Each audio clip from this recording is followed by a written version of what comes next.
Nako, sakto 5:28 na ng umaga mga kapatid. Sakto may tugtog. Pakita ko lang sana sa inyo yan, no, yung mga akon. Dumadami na sila.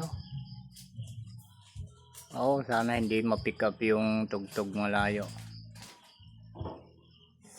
Ayan. Dami na nila, oh, nagliliparan, oh. Kita nyo ba mga kapatid? Nanghuhuli ng mga mga langgam na may pakpak na lumilipad. Tuwan-tuwa itong mga yung salapingaw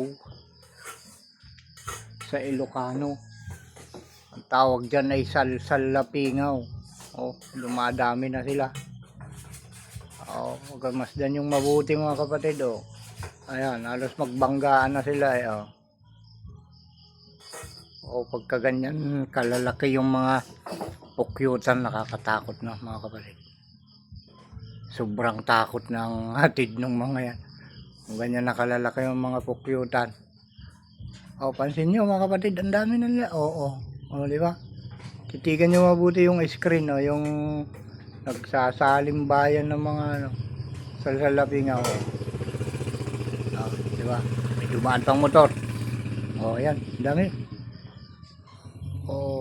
Ganyan pala yung mga yan, naglumalapit sa sa mga insekto na nagliliparan kahit magang-maga, kahit hapon. Basta napansin nila yan, lalabasan sila, hinuhuli yung pinakapagkain nila mga kapatid. Ayan. Diba?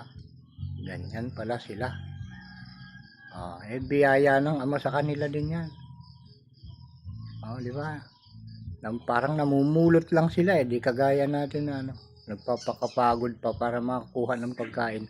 Sila natural na sa kanila yung lumilipad, parang paglalakad lang, namumulot ng makakain. Okay. Swerte nila mga kapatid, di ba? Yan lang.